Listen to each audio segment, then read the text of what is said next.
నమస్తే. ఇన్నాళ్ళు నన్ను సపోర్ట్ చేస్తూ, ఎంకరేజ్ చేస్తూ మీ ప్రేమని నాకు అందిస్తున్న ప్రతి ఒక్కరికి కృతజ్ఞతలు.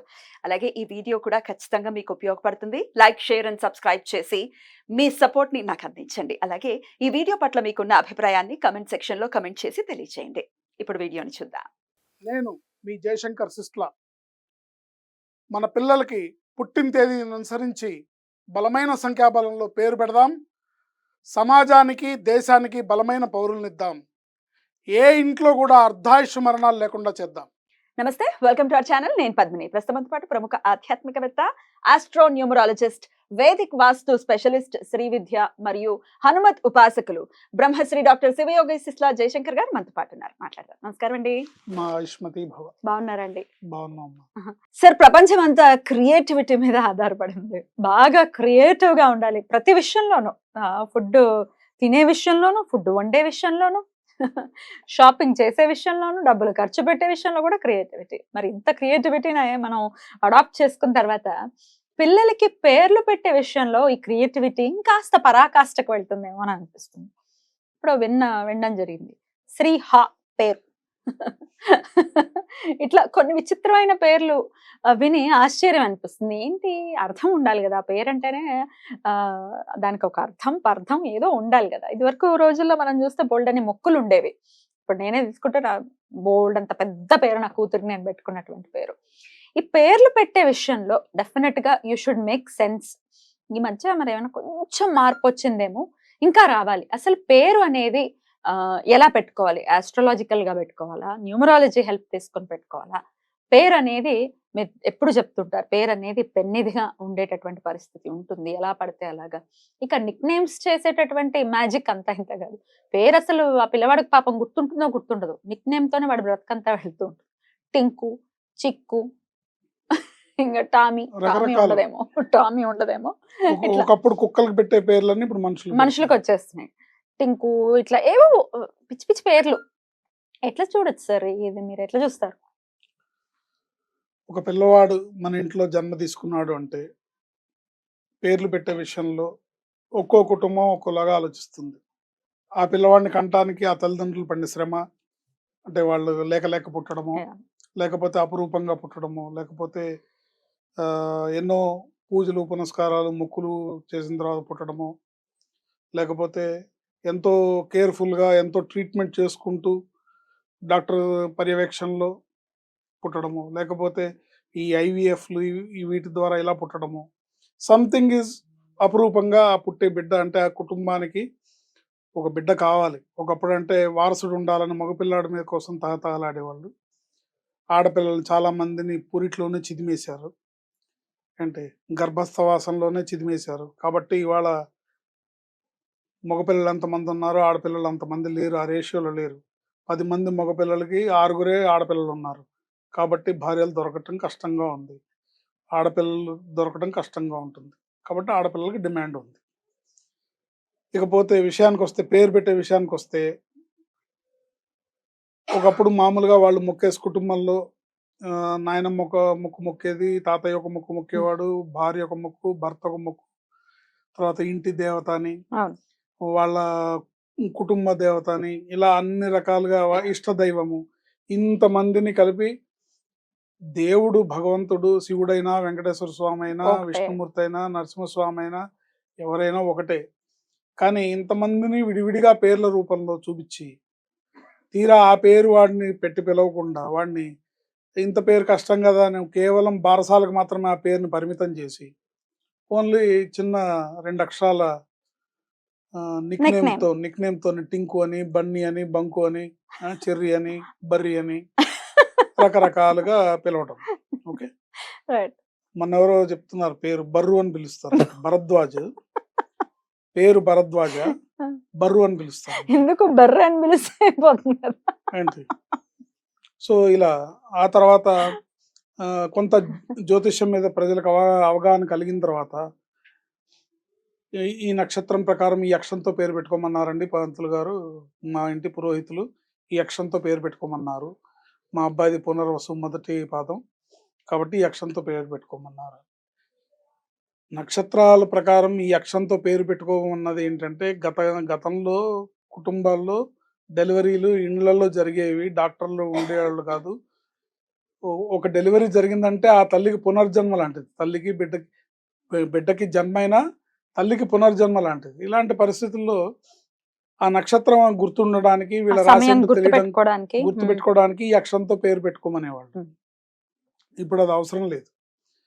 ఈ అక్షరంతో పేరు పెట్టుకోవడం వల్ల ఆ పిల్లాడి భవిష్యత్తు ఆధారపడి లేదు. మీకు ఎగ్జాక్ట్ టైం తెలిస్తే ఏ అక్షరంతో అయినా మీకు పెట్టుకోవచ్చా? ఎగ్జాక్ట్ టైం పెడితే ఏ అక్షరంతోనా పెట్టుకోవచ్చు.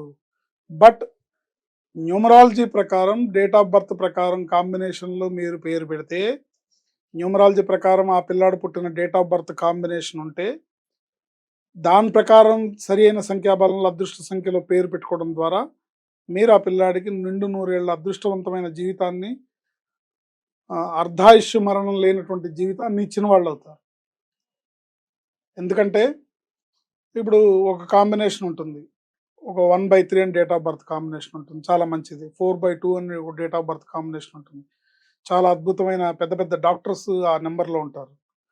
2/4 కానీ 4/2 కానీ ఇలాంటివి చేయి తిరిగిన సర్జన్స్ అందరూ, అంటే రోజుకో 100 గుండెలు నవలీలుగా కోసేసి కుట్లేసేసి అవతల పడేసే అంత పెద్ద పెద్ద సర్జన్స్ ఎవరైతే ఉన్నారో,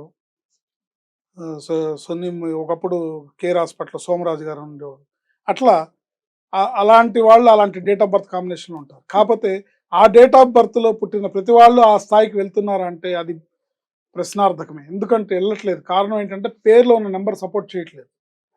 పేరులో ఉన్న నెంబర్ సపోర్ట్ చేసినప్పుడే డేట్ ఆఫ్ బర్త్లో ఉన్న అదృష్టం వాళ్ళ జీవితంలోకి వస్తుంది. ఇది మనం తెలుసుకోవాలి. డేట్ ఆఫ్ బర్త్లో ఏ డేట్ ఆఫ్ బర్త్ అయినా సరే మంచిదే, దానికి తగ్గ పేరు పెట్టుకోవాలి, వాడికి తగ్గ జీవితం వాడికి వస్తుంది. పేరులో రాంగ్ నెంబర్ పెట్టడం వల్ల అది మనం ఎంతటి చదువు చదివిచ్చినా, ఎంత సంపద మీరు ఇచ్చినా, ఎన్ని వేల కోట్లు మీరు ఆస్తులుగా ఇచ్చినా అది వాడికి పనికొచ్చేది కాదు, వాడిని బతికించేది కాదు, వాడిని అర్ధాయుష్కుడిగా దురదృష్టవంతుడిగా తీర్చిదిద్దేదే అవుతుంది. కాబట్టి పేరు పెట్టే విషయంలో జాగ్రత్త వహించాలి. మీరు ఏ అక్షరంతో పేరు పెట్టినా పర్వాలేదు, కాకపోతే పుట్టిన డేట్ ఆఫ్ బర్త్ ప్రకారం ఆ అబ్బాయికి పేరు ఎన్ని అక్షరాల్లో ఉండాలి, ఏ అక్షరంతో మొదలవుతుంది అనేది లీస్ట్ ప్రయారిటీ పెట్టుకోవచ్చు. అది కూడా చూసుకోవచ్చు. ఈ అక్షరంతో మొదలయ్యే పేరు, నాకు వా అనే అక్షరంతో పేరు మొదలవ్వాలంటే వా అనే అక్షరంతో పెట్టుకోవచ్చు, దాంట్లో దోషం లేదు. కానీ ఇప్పుడు ఏ జానో వచ్చింది, వాళ్ళకి మనసుకు నచ్చిన పేరు కాకుండా ఏదో వస్తుంది, ఎందుకు అంత అవసరం? అంత అవసరం లేదు, మనసుకు నచ్చిన పేరు రాదు. ఇంకా విపరీతం ఏంటంటే నేను చాలా మందిని చూశాను, ఒకళ్ళకి ఎవరికో ధోని బాబు అని పేరు పెట్టారు. ఎందుకు కారణం అంటే దో అక్షరంతో పేరు పెట్టుకోమన్నారని, మాకేం దొరకలేదు, టీవీలో ధోని కనపడ్డాడు అందుకని ధోని బాబు అని పెట్టారు. ఏంటి ఇంకోళ్ళు చూశాను, ఢిల్లీ బాబు అని పెట్టారు. నిజంగా ఒరిజినల్ గా ఢిల్లీ బాబు అని పెట్టారు. డి అనే అక్షరంతో పేరు పెట్టుకోమన్నారు అందుకని ఢిల్లీ బాబు అని పెట్టామన్నారు. సో నేను వాళ్ళిద్దరికి పేర్లు మార్చేశాను నేను. ఏంటి సో అలా పెట్టకూడదు. సంఖ్యాశాస్త్రం ప్రకారం, న్యూమరాలజీ ప్రకారం మీరు నమ్మినా నమ్మకపోయినా డేట్ ఆఫ్ బర్త్ ప్రకారం పర్ఫెక్ట్ పేరు మీరు పెడితే మీరు వాడికి 100 కోట్లు ఫిక్స్డ్ డిపాజిట్ పత్రాలు చేతిలో పెడితే ఎంత విలువో అంతకన్నా విలువ ఎక్కువ.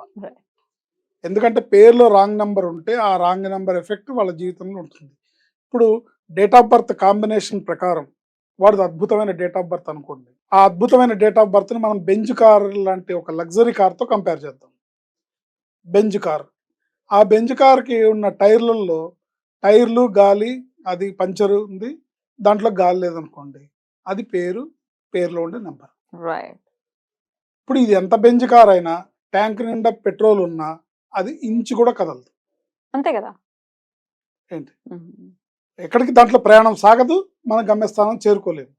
కనుక ఇలాంటి దురదృష్టాన్ని మన చేతులతో మనం వేయకుండా ఉండాలంటే, నిన్నెవరో యుఎస్ నుంచి కాల్ చేశారు, చాలా అద్భుతమైన డేట్ ఆఫ్ బర్త్, బ్రహ్మాండమైన డేట్ ఆఫ్ బర్త్, కానీ సిరి అని పిలుస్తారట.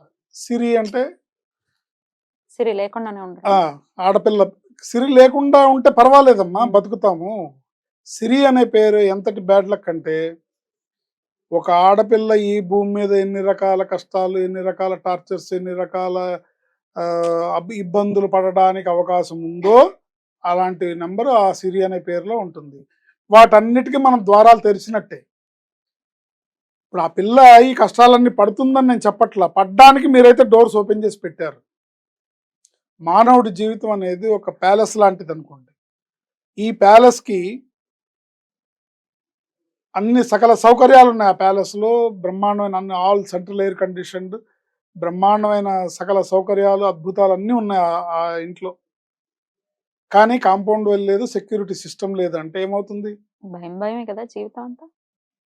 ఏమో దోచుకోవటం కూడా ఏ- దోచుకోవడం దాకా పక్కన పెడితే కుక్కలు, పందులు, గాడిదలు కూడా వస్తాయి కదా లోపలికి. వస్తాయి. అంటే పేరులో రాంగ్ నంబర్ ఉంటే మనం ఇలాంటి సంఘటనలకి ఆహ్వానం చెప్పినట్టే. Right. ఈ పేరులో ఈ అదే ఒక ప్యాలెస్కి ఫుల్ కాంపౌండ్ వాల్ ఉంది, మొత్తం ఎలక్ట్రికల్ ఫెన్సింగ్ ఉంది, సెక్యూరిటీ సిస్టమ్ ఉంది. ఎవరన్నా వస్తే మీ పర్మిషన్తో లోపలికి రావాలి. పద్మిని గారు వచ్చారండి, లోపలికి పంపించమంటారా? Right. లేదు, నాకు ఇప్పుడు పద్మిని కలవడం ఇంట్రెస్ట్ లేదు, తర్వాత కలవమని చెప్పి అని చెప్పే అవకాశం ఆ ఇంట్లో ఉన్న యజమానికి ఉంటుంది. లేదు, ఆవిడ నాకు చాలా ఆత్మీయురాలు, రమ్మని చెప్పండి, తొందరగా రమ్మనండి, వదిలిపెట్టండి రావండి అని చెప్పే అవకాశం ఆ యజమానికి ఉంటుంది. అలాంటి జీవితం కావాలంటే పేర్లో సరైన నెంబర్ ఉండాలి. అంటే కష్టం నీ కాంపౌండ్లోకి రావాలంటే నీ పర్మిషన్ తీసుకొని రావాలి. ఏంటి జాతకం ప్రకారం ఆ అక్షరాలతో పేరు పెట్టాలి, దానికోసం పాకులాడుతున్నారు. అన్ని పెట్టి దాని యొక్క విలువ తెలుసుకోకుండా నిక్ నేమ్స్తో పిలుస్తున్నారు. నిక్ నేమ్స్ పెట్టి పిలిచే సంస్కృతి పోవాలి. పిల్లల్ని నిక్ నేమ్స్ పెట్టి పిలవకండి. వాళ్ళ అర్ధాయుషు మరణాలకి మీరు కారణం కాకండి. వాళ్ళ దురదృష్టాన్ని మీ చేతులతో మీరు వాళ్ళ నెత్తి మీద వేయకండి. ఇది ఈ న్యూమరాలజీ పవర్ ద్వారా, పేరును సరిగ్గా పెట్టుకోవడం ద్వారా మాత్రమే సాధ్యపడుతుంది. ఇందులో ఎటువంటి సందేహం లేదు. రైట్, చాలా బ్యూటిఫుల్ గా ఎక్స్ప్లెయిన్ చేశారు. అర్థమైన వాళ్ళకి ఖచ్చితంగా అర్థమవుతుంది. మార్పును తెచ్చుకోవాలి అనుకునే వాళ్ళు ఖచ్చితంగా వినియోగించుకుంటారు. Thank you sir. నమస్తే.